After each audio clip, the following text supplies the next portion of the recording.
चाहे वो ट्विटर हो, चाहे वो फेसबुक हो, चाहे वो लिंक्डइन हो या कोई हो या व्हाट्सएप हो, मैं विनम्रता से आग्रह करूंगा, भारत में आप काम करिए, आपके करोड़ों फॉलोअर हैं, हम उसका सम्मान करते हैं, पैसे भी कमाइए, लेकिन भारत के संविधान को आपको पालन करना होगा।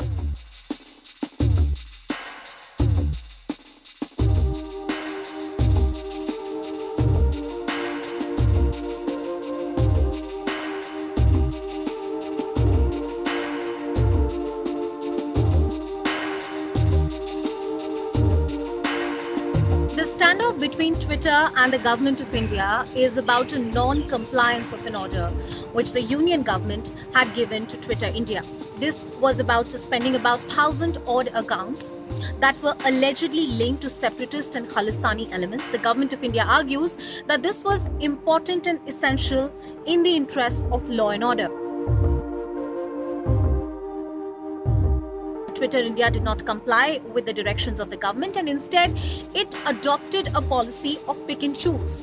Twitter says it has taken action against 500 odd accounts, but there were certain directions of the government in terms of suspending the account that were allegedly not in compliance with the law of the land. This has clearly irked the government of India, with the law minister making a statement on the floor of the house. Social media का दुरुपयोग अगर हिंसा, fake news, वैमनस्य बढ़ाने के लिए किया जाएगा तो कार्रवाई होगी, ये हम बहुत विनम्रता से कहना चाहते हैं। ये डबल स्टैंडर्ड नहीं चलेगा, ये सारी कंपनियां जान लें।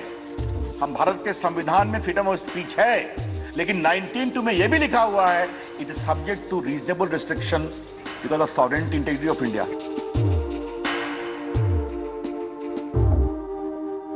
The present issue between the central government and Twitter is a far more controversial one, because if you read the Information Technology Act 2000, the government very clearly has powers to deal in matters like these, and Twitter will have to comply. That's the law of the land unless they choose to move a court of law.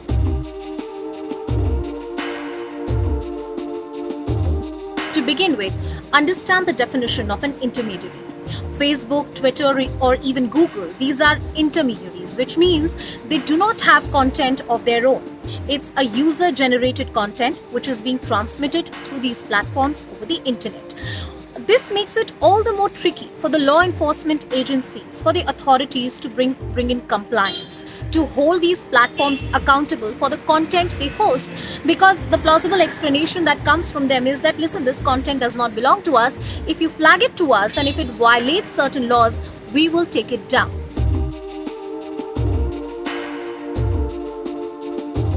Under the Information Technology Act 2000, whenever an intermediary, through a proper procedure, is notified by the government of the day, specifically the central government, then they must take action. If they fail to take action, then under 69A, there could be penal action, prosecution against a company of this nature.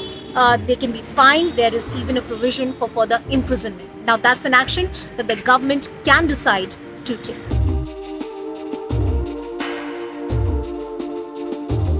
Twitter India says that certain orders of the government, part of that order was in violation of the law of the land. Now, this is a call, this is a judgment that only an adjudicating authority in a democracy can take.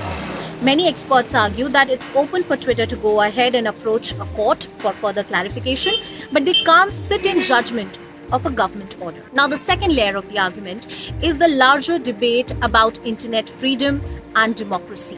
There are various activists who are arguing that where is transparency in the government orders? When the government is dealing with a company like Twitter, to what extent should the principles of transparency really apply? When it's a sensitive or a tricky situation on the ground, say the violence that you saw on the Republic Day at the Red Fort, or the national security concerns with certain extremist elements being involved, when the government of the day is saying it, to what extent can the principle of transparency really be enforced on the ground?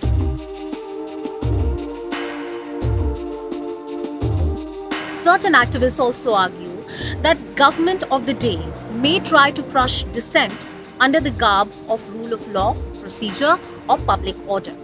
Now, that once again is a judgment that needs to be made by an adjudicating authority. If private enterprises or companies sit in that judgment, it may set a dangerous precedent for days to come.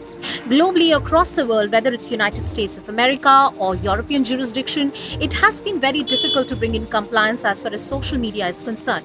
And this debate now confronts India as well.